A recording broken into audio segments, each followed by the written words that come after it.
what is happening with Infosys?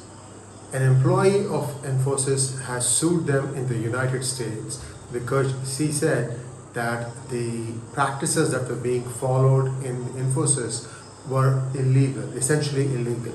What happened?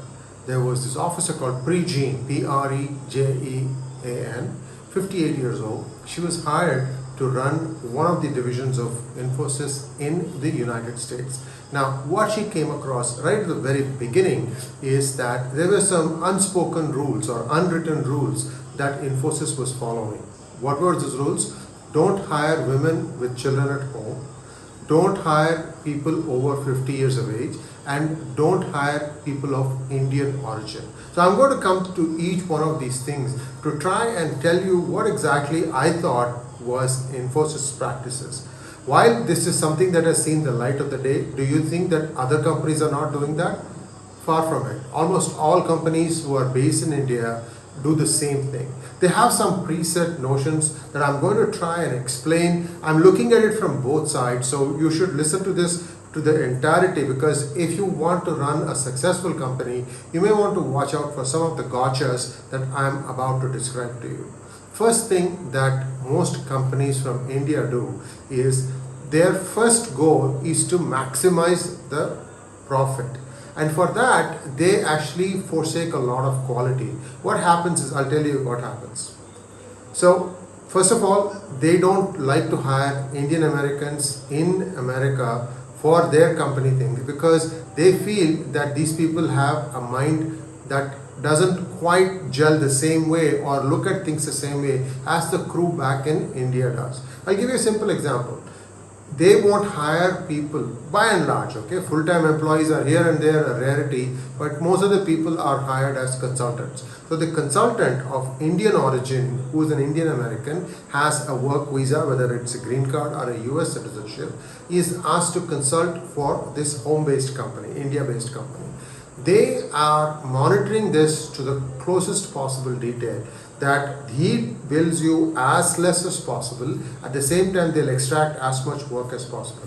Nothing wrong in this. Most American companies do it too. The difference is the way in which they crimp your style, because what happens is oftentimes these money-saving gestures will in fact lose you your client. A couple of things that happen. So the Indian American who's working for the Indian company in the United States is sitting in the table across the customer, and he's watching the customer's body language to what I call as a mega presentation, where there'll be presenters from 3 different cities in India with varying quality levels, plus whenever their turn comes, they will be doing their presentation.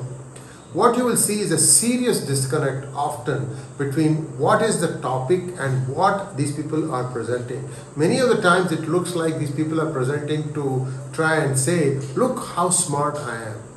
And I can whip up 30 pages of PowerPoint. And if you look at the PowerPoint, it will be more or less a data dump. I'm sorry to be harsh.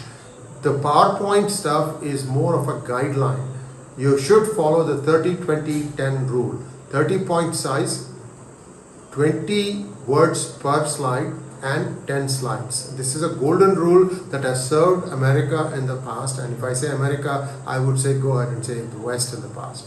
Use fewer words in the slide presentation, but describe the actual work in your own words, what you think you'll do. Because the person who's going to give you the contract is trying to look for how well qualified you are to do the job and how well you have understood what his problem is. And that doesn't come from presentation, it comes from actual conversation. So when you have this mix of people joining from various places, not all are watching or observing the body language. And sometimes what you will see is some people sitting in the meeting will be frantically sending WhatsApp messages, don't do this, don't do that. Well, the problem is the person is already launched into something, he can't abruptly stop that. So these things get messier and messier. The final result is many hours wasted, the client is not convinced that you can do the job. And the pressure comes back to the Indian American contractor who will say, hey, listen, you are the subject matter expert. You are supposed to have closed the deal. How come you didn't close the deal? Well, the thing is, he could have done the same PowerPoint presentation using the 30-20-10 rule in 5 minutes or maybe even an hour. but they don't want to pay him for that 1 hour. You see how it is? They'll say, okay, I can have somebody else do the presentation. They know this matter just as well. That is where the mistake is. The same data, depending on your customer, can change. And that is something that you can only gain from experience. Sometimes you would even change the presentation on the fly because you understand how or what your client is looking for. That's the value add the Indian American base in US does. But most people don't look at it that way. They look at it as cost savings. In fact, many Indian Americans who are working in US get paid from a back-end office in India who is paying them in dollars. It's not wrong as such, but what the problem is that there is always this consciousness that I want to save money. I don't want to pay an accountant in the United States to handle the payroll. I want to do it back from India. Actually, it is so cheap to do it in US itself today. I'm just taking US as an example because 80% of the market or 70%, whatever number you want to take, majority of the customers are based in US. That's where the entrepreneurship is at its maximum. So this is just that one thing.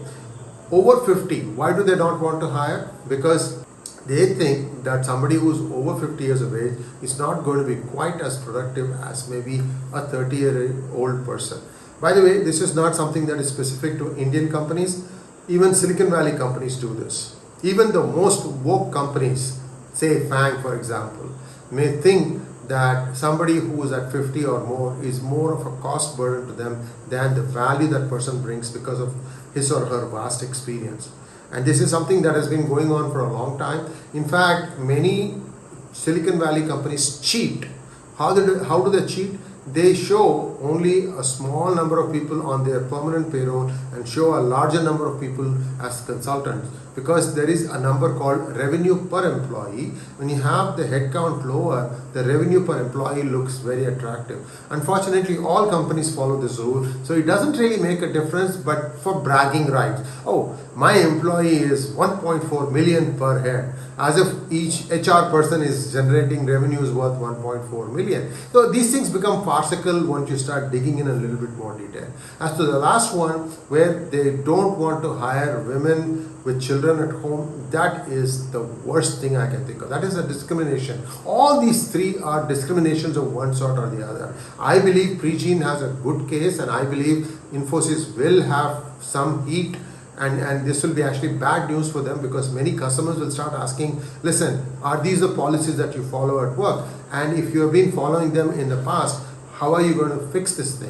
If they don't fix it, I'm sorry, now with a recession, all these things will start adding up. Somebody is always willing to do it cheaper than you, so you have to get your A game in. First of all, I think that they all the Indian companies need to look at why they keep so many people on the bench. They should have some idea as to what is the proper ratio for people on job and on the bench. It should not be 1:1. The days when people used to hop jobs for a 10% raise or a 15% raise are long gone. Long gone. Those things don't happen anymore. People like the work atmosphere, they like the person who they work for, and that is one of the main criteria that people have before they take up a job. This is just my 2 cents. I've worked on many companies run by Indian entrepreneurs based out of India in the United States, and after a couple of companies I said, heck, I can do this thing better by being in business for myself. That's what I'm doing in PGurus. I'm having a whale of a time. Thanks for watching. Please like, share and subscribe to our channel, and don't forget to click on the bell button for notifications. Namaskar.